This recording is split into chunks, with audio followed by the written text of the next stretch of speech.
So I'm going to just try to share some observations which clearly show the failure of the Supreme Court to rise to the occasion to protect the Muslim community which is being targeted. And what the Supreme Court is doing, I don't have to say it, it's been said by so many judges, retired judges, that the Supreme Court is just abdicating its role. We had friends talk about the CA and NRC.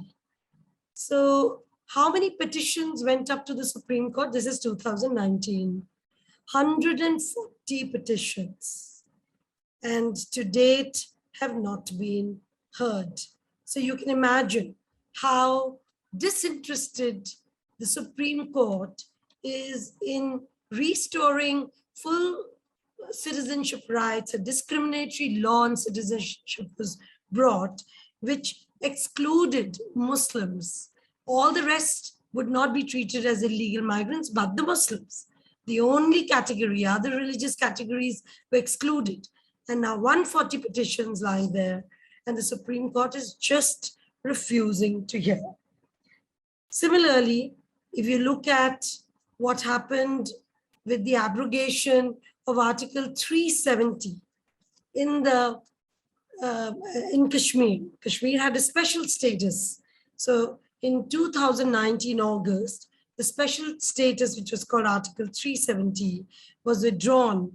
And to date, the Supreme Court has just no desire to actually restore the culture of constitutionalism, restore the constitutional rights of the people. I mean, after all, this was in the Indian Constitution. More than 30 petitions are in the Supreme Court, and it's just refusing to hear. Similarly, I want to bring two other instances before I move on. The case of, I mean, it's so tragic, but in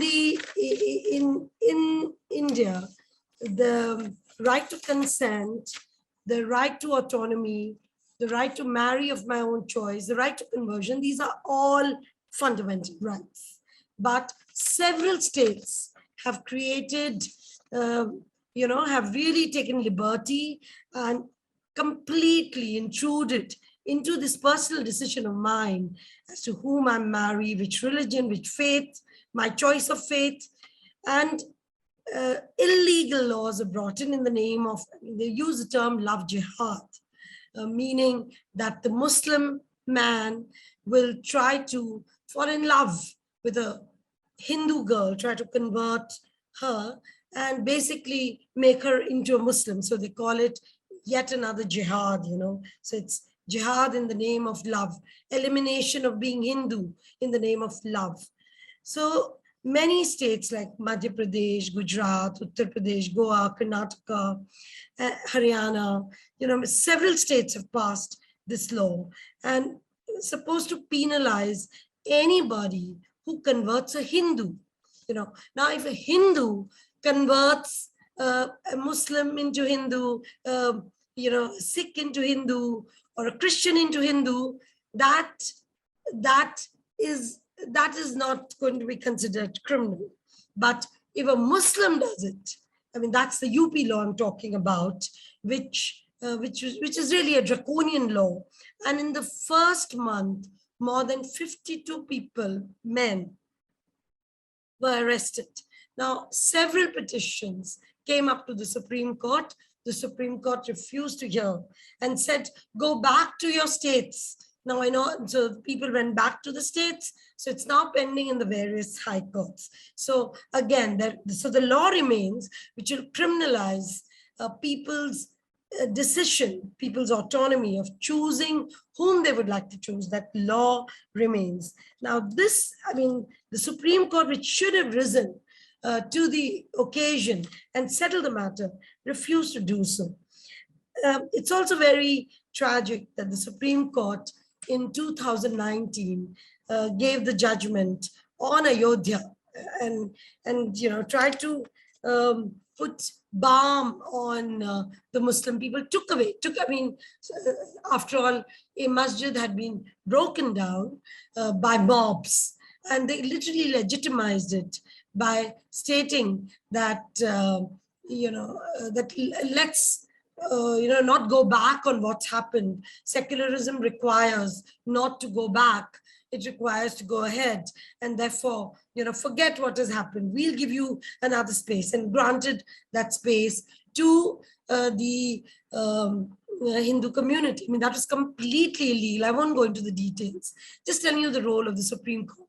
So, of course, it was challenged. A review was put into place in the Supreme Court by some organizations. To date, it has not been heard. It's like 30 years since the Babri Masjid was broken, and till now, actually, Muslims have been completely denied justice.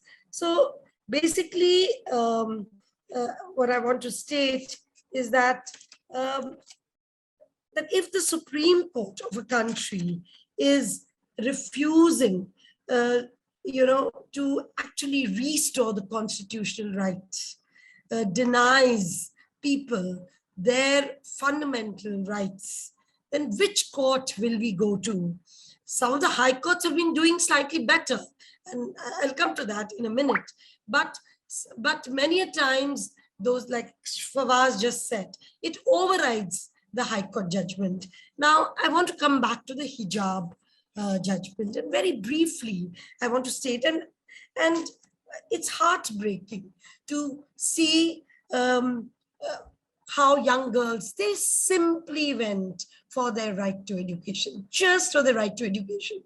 The classroom, they were not permitted in the classroom. They didn't want a division of the classroom. They only went because they feared that they may not be able to take the exams in the month of March. So they moved court against a circular which was brought post facto. Now, imagine it was a administrative order that the court had to look into, it merely an administrative order.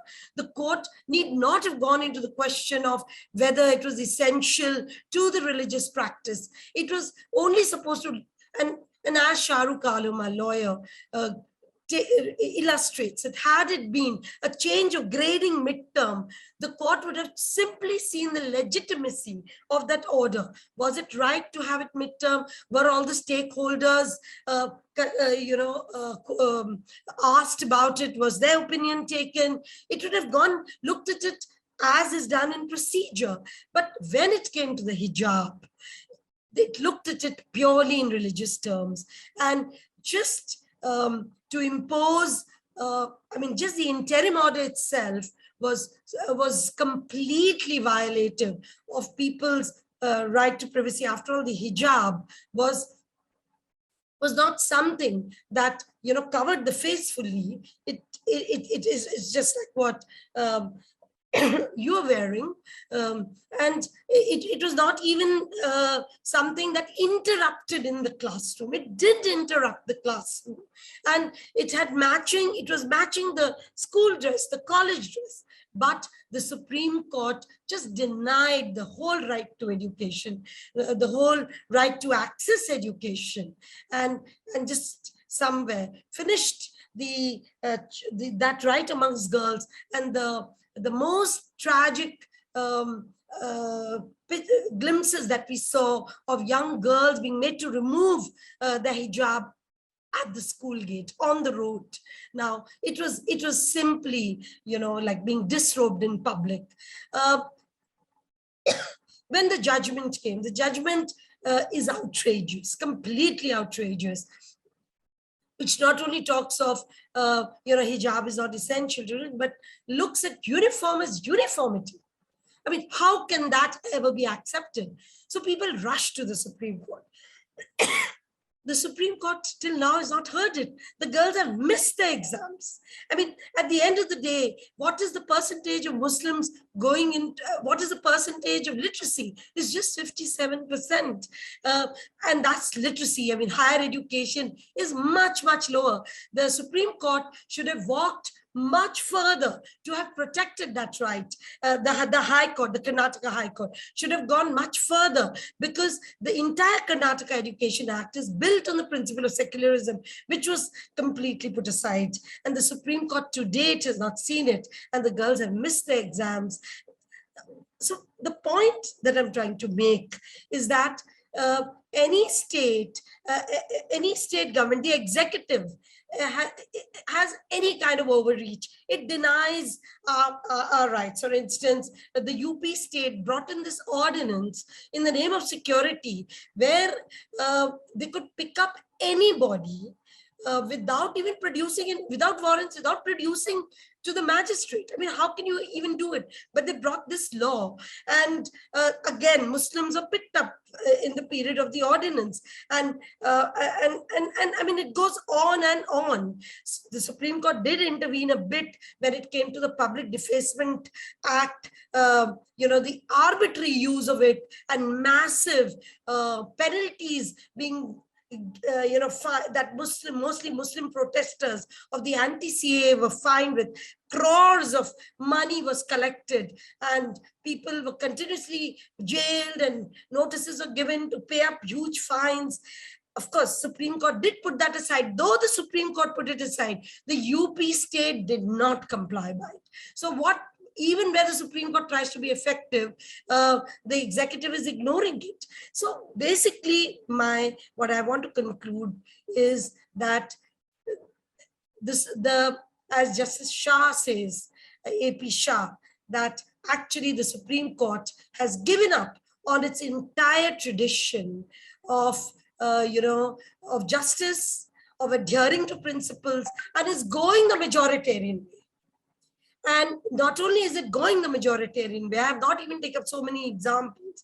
It's not only is it going the majoritarian way, it is actually endorsing it for a fate worse than what the executive is doing at times. There's like the travesty of judicial injustice that also is happening.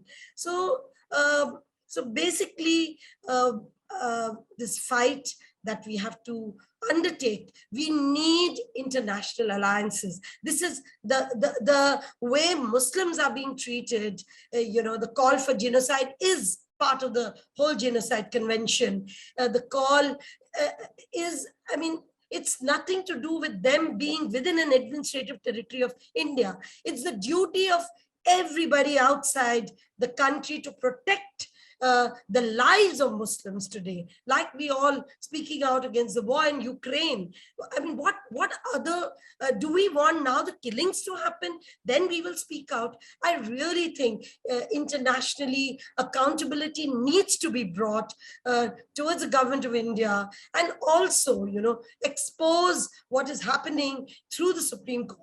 I end here by thanking all of you, and particularly your organization, the Indian American Muslim Council, for continuously doing these briefings. But they must consolidate into more concerted action. India should be made accountable on these principles, on the principles of the Human Rights Declaration, as said by an earlier speaker. Thank you.